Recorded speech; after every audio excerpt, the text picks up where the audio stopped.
December 1862. The American Civil War is about to enter its third year.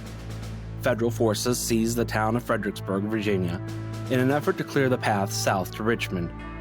Rebel artillery and infantry are trenched along the heights south and west of Fredericksburg, presenting the Union Army with a literal roadblock. Behind a stone wall below Marye's Heights, Confederate soldiers repel wave after wave of Union attacks. As darkness falls, thousands of Union soldiers lie wounded and dying upon the battlefield. The sounds of those suffering men touch the hearts of those fighting on both sides, but no one dares try to reach them for fear of being shot.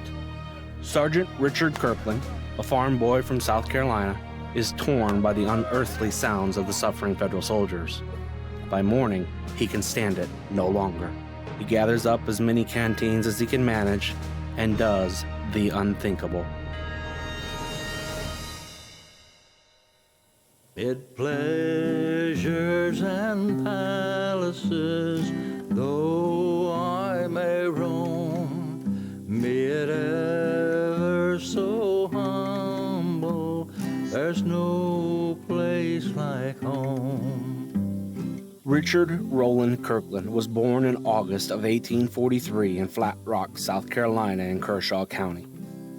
He was descended from a line of soldiers in an area already rich with history, in that at least 3 Revolutionary War battles had been fought within 5 miles of Richard's home. He grew up a farm boy, his family owning 3 plantations and around 100 slaves. The Kirklands were loyal South Carolinians, with the determination to do what they thought was right, regardless of the consequences. Richard Kirkland lived at the White Oak Plantation near Camden, South Carolina, and was raised by his father John, his mother Mary having passed away when he was just 2. Richard was a gentle young man with a love for animals, and he'd refused to go hunting with his friends. A most unlikely soldier. I think Richard Kirkland was just an average, normal South Carolina teenager, in the 1850s. He worked on a farm. His family, had a lot of land. He worked hard. I know as a young man, he had jobs as a surveyor. I think he was just a hard-working, typical young teenager. He had friends. He had a girlfriend, we believe, and he was a fairly average, normal young kid. With the election of Abraham Lincoln in 1860, tensions between the North and the South came to a head over the issue of states' rights and the institution of slavery. Lincoln's election forced the South to make good on its threat of secession from the Union, with South Carolina leading the way. The South didn't wish to start a war, but wanted only to be left alone. The North saw things differently. When Governor Francis W. Pickens issued a call to arms, there was no doubt that the Kirkland boys would fight to defend their homeland. Richard and 3 of his brothers volunteered for the Confederate Army, leaving the tranquility of their homes and farms to enter battle and to defend their way of life. He joined the Camden Volunteers in Company E of the 2nd South Carolina Infantry, led by Captain John D. Kennedy, who he knew well. The 2nd Regiment commander was Colonel Joseph B. Kershaw, a lawyer with prior military training. When President Lincoln refused to relinquish federally held facilities in the South, including Fort Sumter in Charleston, South Carolina, the South took action. Richard Kirkland was sent to Morris Island in the Charleston harbor along with other new recruits gathering for war. On the morning of April 12, 1861, the war began. Richard arrived in Charleston during the Confederate bombardment of Fort Sumter. The Southerners, many of whom considered the surrender of Fort Sumter the end of the war, celebrated their newfound independence in an air electric with anticipation and patriotism. The Citadel cadets actually took the young soldiers and trained them. So he was in the Charleston area at the time of the attack on Fort Sumter, and so he would have been a witness to that, which would, for a young 18, 19-year-old boy, was probably fascinating. Richard Kirkland and the men of the 2nd South Carolina left Charleston by train and traveled north to the Confederate capital, Richmond, Virginia.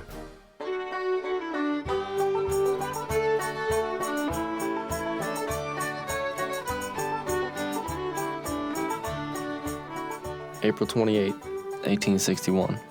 Dear brother, I write you a few lines this morning to inform you of my location at present. I have been away from home ever since the 8th instant, and I have not heard from home since I left. Everyone in the company have heard from home except me, and I wrote at least half a dozen letters and have not received any answer yet. We was received with warm reception and glee everywhere through the state, for it appeared like we was never such men in the world as South Carolinians. There is no way to get out of the company of the Virginians here, for they come regular to the garrison, and every morning to the cemetery which is in front of the garrison. And what is better than all, they are all ladies that call on us mostly. When we came through Wilmington, North Carolina, we could not turn for the girls wanting palmettos, which all had twisted into cockades and joined to our caps, for which we received bouquets of flower. I do not know exactly what the President intends doing with us yet. I understand that we will march to Washington when we leave here. If we do, we will have to go to work, for there is to be a battery to protect us at Washington, and all the public building is undermined so as to blow them up as soon as they find they cannot hold them. Old Abe has lots of troops at Washington, but no more than a third of what he called for. There is in Virginia 70 or 80,000 troops now, and they are still coming in. If it is required, there will be 200,000 here in 3 days. Nothing more at present, but remain your affectionate brother, Richard Rowland Kirkland. In July 1861, Richard got his first taste of battle at Bull Run Creek at Manassas Junction, where the Federal Army hoped to defeat the rebels and march on to Richmond to end the war. But the Confederates were determined to show their strength and routed the inexperienced Union soldiers, sending them scrambling back to Washington. Over the next year, Richard Kirkland and Kershaw's regiment fought along Confederate General Robert E. Lee and the Army of Northern Virginia. Richard remained hopeful that he and his fellow soldiers would be victorious in the end. By the summer of 1862, he had been promoted to the rank of sergeant and transferred to Company G, the Flat Rock Guards, so he could fight with his friends from home. In camp, he would often eat meals with his brothers and pals from Flat Rock and write home to friends and family in his spare time, bearing news of the front lines and his whereabouts. Unfortunately, the news was not always good, as told in a letter to his sister-in-law Rosa informing her how her brother, Billy Truesdale, had been killed. Camp McLaws, Virginia, July 24, 1862. Dear Rosa, I am sorry to see you write so sad. William has done only what we will all have to soon do. The loss of one so kind and just, one whom we loved and esteemed. But we must recollect that it is not our will, but his that must be done. You seem to think that he might have been saved if any one of his friends could have been present to assist him. That, alas, is not so. The accursed ball had done its work. It passed through his teeth and into his neck, which killed him instantly. I will close and request you to write soon, as it takes a letter about 2 weeks to reach us now. Yours, Richard Rowland Kirkland. On September 17, 1862, Richard Kirkland experienced one of the bloodiest days of the war at Antietam, Maryland, where a combined total of more than 22,000 soldiers were reported killed, wounded, or missing. General Lee had hoped for a decisive win that would change popular opinion in the North to peacefully end the war, but the Antietam campaign was not the convincing victory the Confederacy sought. The rebel army crossed back into Virginia, where General Lee eventually split his men between Lieutenant General Thomas J. Stonewall Jackson and Lieutenant General James Longstreet. Union General Ambrose E. Burnside's Army of the Potomac, desperate for a victory, made for Fredericksburg, Virginia, which lay on the road between Washington and Richmond. Lincoln wants more battles to be fought before the year is over, so he asks all his generals to take their armies, march south, fight some more battles before 1862 is up. The largest Union army out in the field, the Army of the Potomac, wants to go right on by Fredericksburg and continue to Richmond and get a battle fought somewhere close to there, hopefully favorable to them. And when they get to Fredericksburg, they get stopped by the Rappahannock River and a lack of bridges. While the Union Army is waiting for the bridges to arrive here, these pontoon bridges made out of boats, the Confederates show up in force until the entire Army of Northern Virginia, commanded by General Robert E. Lee, ends up on the scene, and it all starts from there. So. Fredericksburg was a strategically important location that the rebels had to defend at all costs. They could not allow the Union Army to control the road to the southern capital.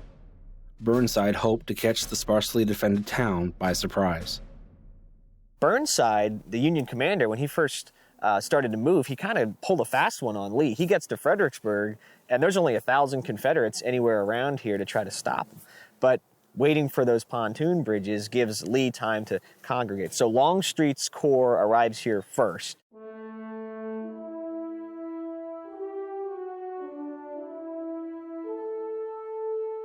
A sunken road and a wall of stone, and Cobb's grim line of gray lay still at the base of Marie's Hill on the morn of a winter's day. And crowning the frowning crest above sleep Alexander's guns, while gleaming fair in the sunlit air the Rappahannock runs. Fredericksburg. The people of the quiet town on the Rappahannock River could not have foreseen the terrible violence and destruction coming in the fall of 1862. Luckily for General Lee, who had not anticipated General Burnside's sprint to Fredericksburg, the approach of the Union Army was halted temporarily by the frigid waters of the Rappahannock, which could not be crossed until equipment to build pontoon bridges arrived. While the Federal Army was forced to wait several weeks for supplies, General Lee gathered Jackson's and Longstreet's forces along the heights beyond the city, opposite the river from the Union camps. 5,000 people lived in Fredericksburg before the war, and the war is not just, in their general area, it's in their streets. The town gets bombarded. I mean, yeah, it really brings things home to your average civilians and citizens. On December 11th, the Federals began laying the pontoon bridges across the river as rebel sharpshooters attempted to delay their construction. Richard Kirkland and Kershaw's brigade, lined across the heights south of the city, watched as Union artillery bombarded the town in retaliation. Finally, the bridges were completed and the Union Army crossed the river. The soldiers engaged in intense street-to-street fighting as the rebels reluctantly abandoned the town for the relative safety of the heights. Union troops continued to pour into the city throughout the following day. No American soldiers had ever been trained in urban combat, and Union troops at Fredericksburg, some of them row across the river on boats, establish a bridgehead, and then eventually when those pontoon bridges are completed, more soldiers come across. But now they find themselves in a fairly sizable town, having to clear the enemy from, buildings and homes.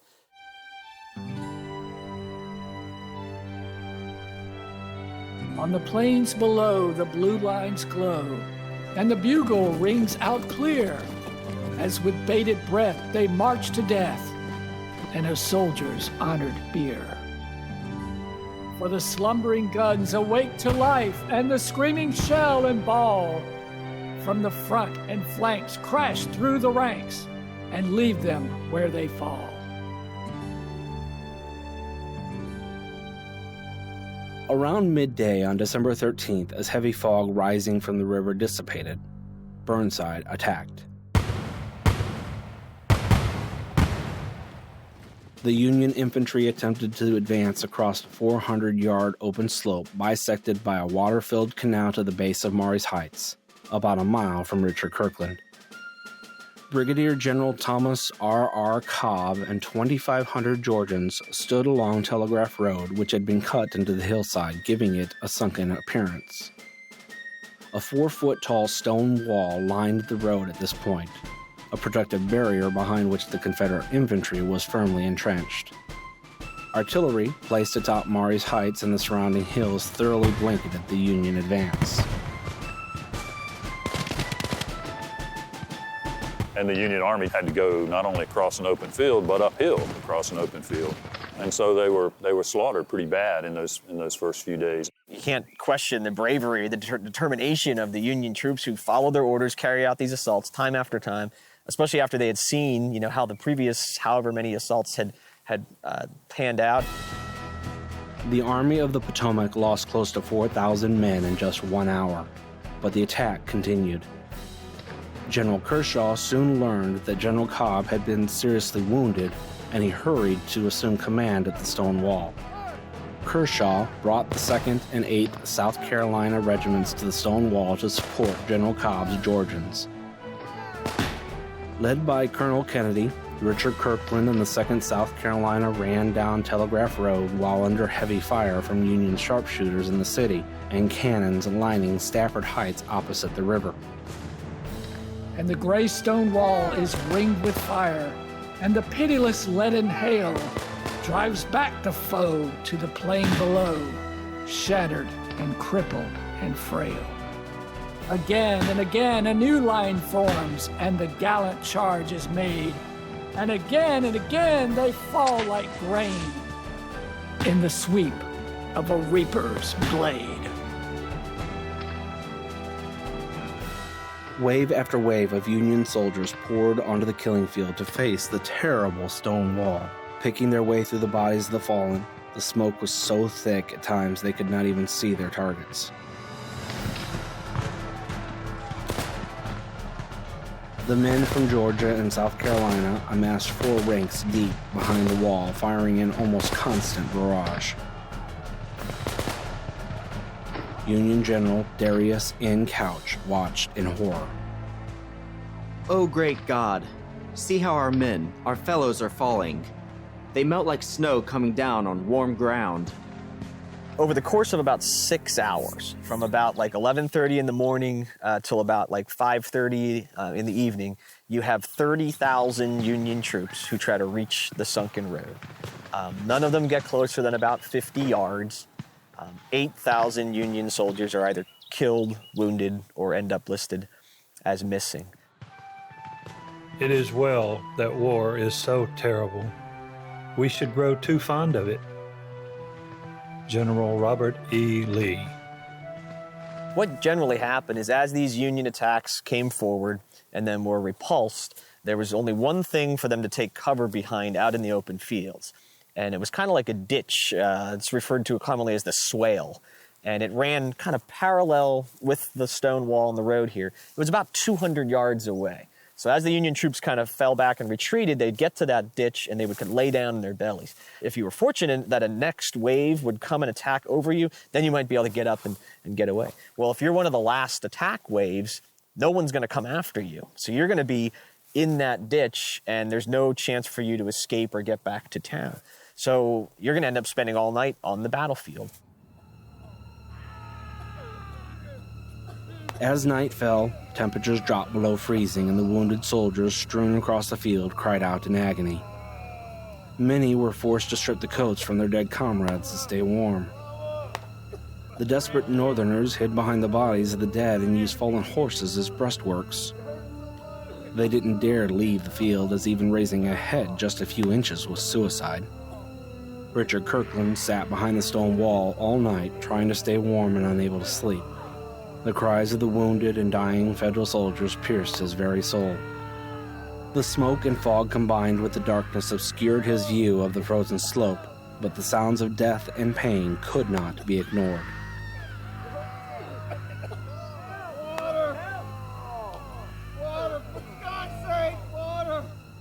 Out of that silence rose new sounds more appalling still, a strange ventriloquism of which you could not locate the source, a smothered moan as if 1,000 discords were flowing together into a keynote, weird, unearthly, terrible to hear and bear, yet startling with its nearness.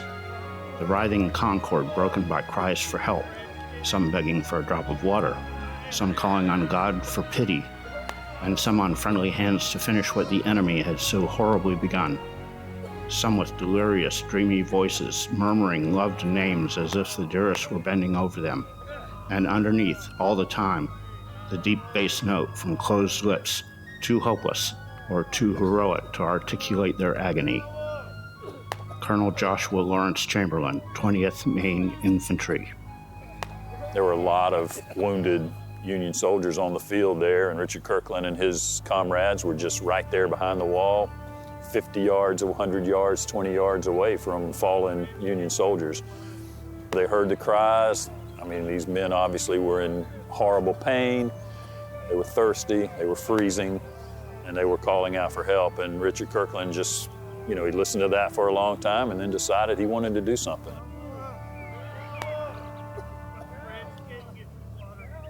As a new day dawned, Richard remained haunted by the sounds of the suffering soldiers lying on the other side of the stone wall. If my friends can't give me water, can my enemies give me some? Richard Kirkland could stand it no longer. With permission from Colonel Kennedy, he entered the Stevens house, which served as General Kershaw's headquarters, and walked upstairs.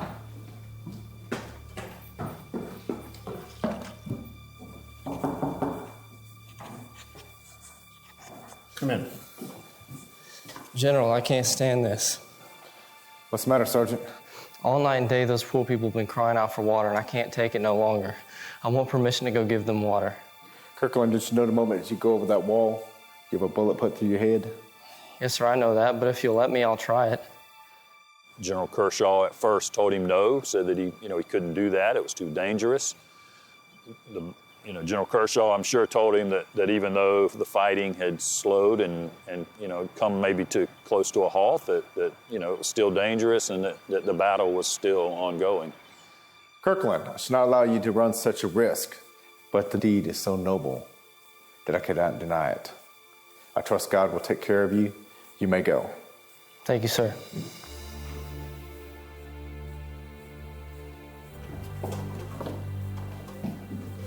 Richard bounded down the stairs, paused, and quickly returned. General Kershaw thought the young sergeant's courage had failed him. General, can I show a white handkerchief? No, Kirkland, you can't do that. All right, I'll take my chances.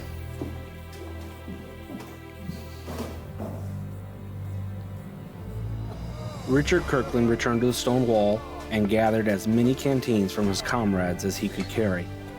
After filling the canteens at the Stevens well to the side of Kershaw's headquarters, he stepped onto the battlefield. The enemy saw him, and supposing his purpose was to rob the dead and wounded, rained shot and shell upon the brave Samaritan. God took care of him. T.M. Rembert. I think the Union soldiers would have thought he was out trying to loot. They did fire at him some, and so he was in even more danger. Unharmed, he reached the nearest sufferer. He knelt beside him, gently raised the drooping head, rested upon his own noble breast, and poured the precious life-giving fluid down the fever-scorched throat. This done, he laid him tenderly down, placed his knapsack under his head, replaced his empty canteen with a full one, straightened out his broken limb, spread his overcoat over him, and turned to another sufferer. By this time, his purpose was well understood on both sides, and all danger was over. From all parts of the field arose fresh cries of, "Water!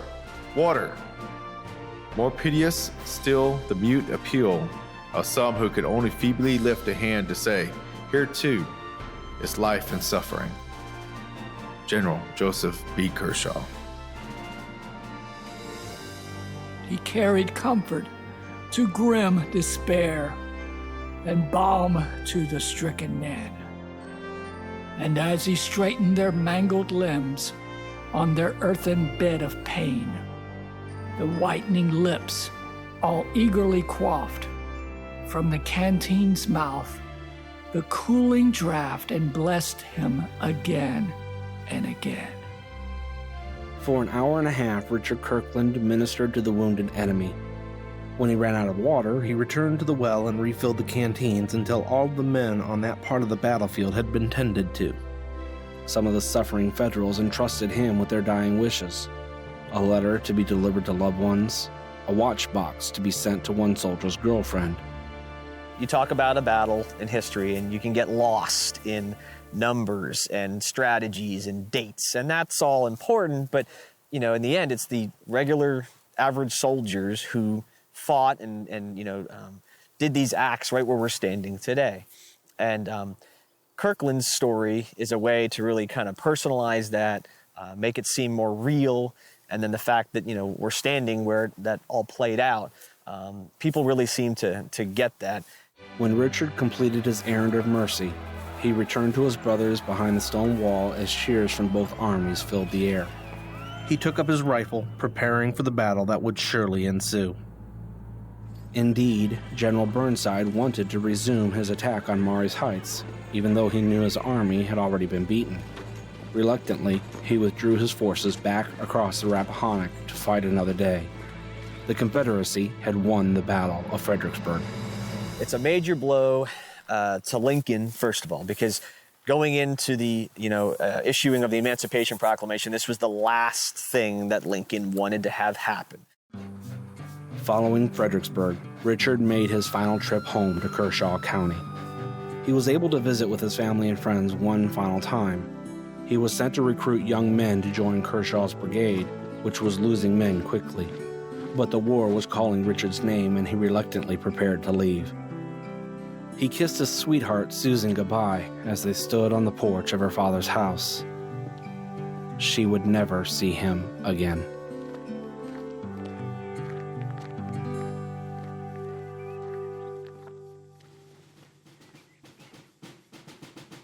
Richard Kirkland continued to fight alongside his South Carolina brothers. He took part in what is considered Lee's greatest victory, the Battle of Chancellorsville in Virginia. He fought at Gettysburg and the Peach Orchard and Wheat Field in what was probably the most decisive engagement of the war. It was the beginning of the end for the Confederacy. Kershaw's brigade was sent south to fight in Tennessee and Georgia to aid the rebel army's western front. In northern Georgia, near Chattanooga, Tennessee, the two armies met near a creek the Cherokee Indians called Chickamauga, the River of Death.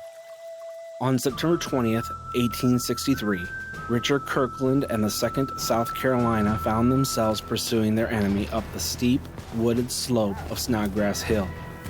Richard and his buddies soon discovered that they had ventured farther than the rest of the brigade's line. Richard paused to fire a parting shot.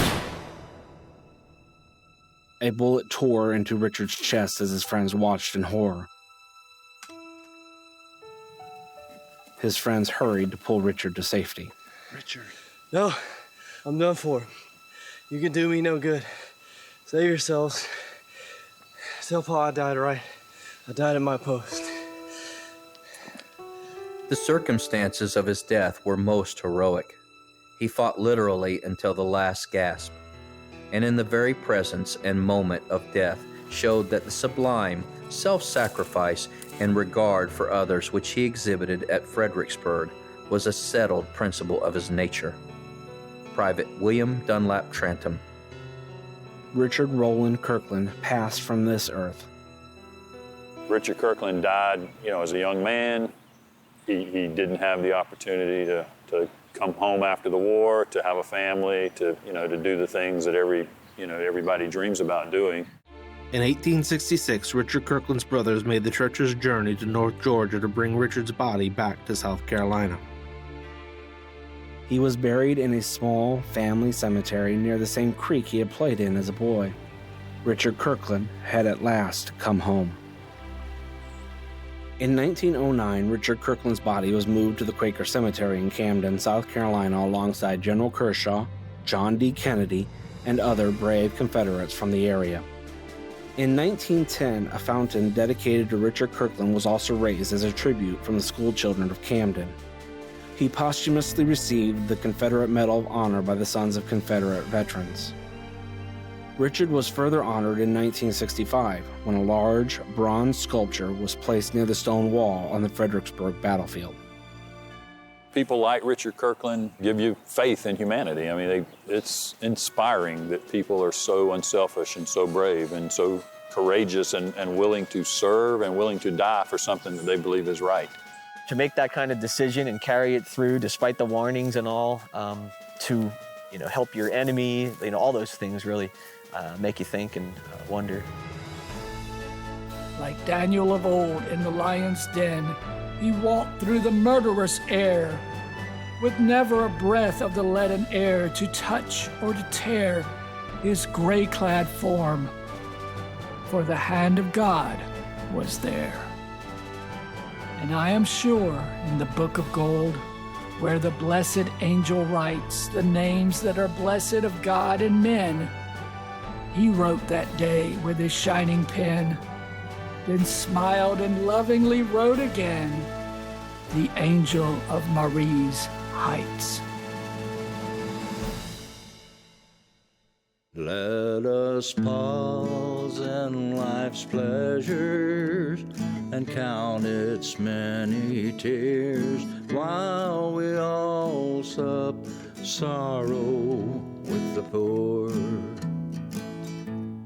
There's a song that will linger forever in our ears. Oh, hard times come again no more. 'Tis a song, the sigh of the weary. Hard times come again no more. Many days you have lingered around my cabin door. Oh, hard times come again no more. There's a pale drooping maiden who's toiled her life away with a worn out heart and better days are o'er. Though her voice would be merry, 'tis sighing all the day. Oh, hard times come again no more. Oh, hard times come again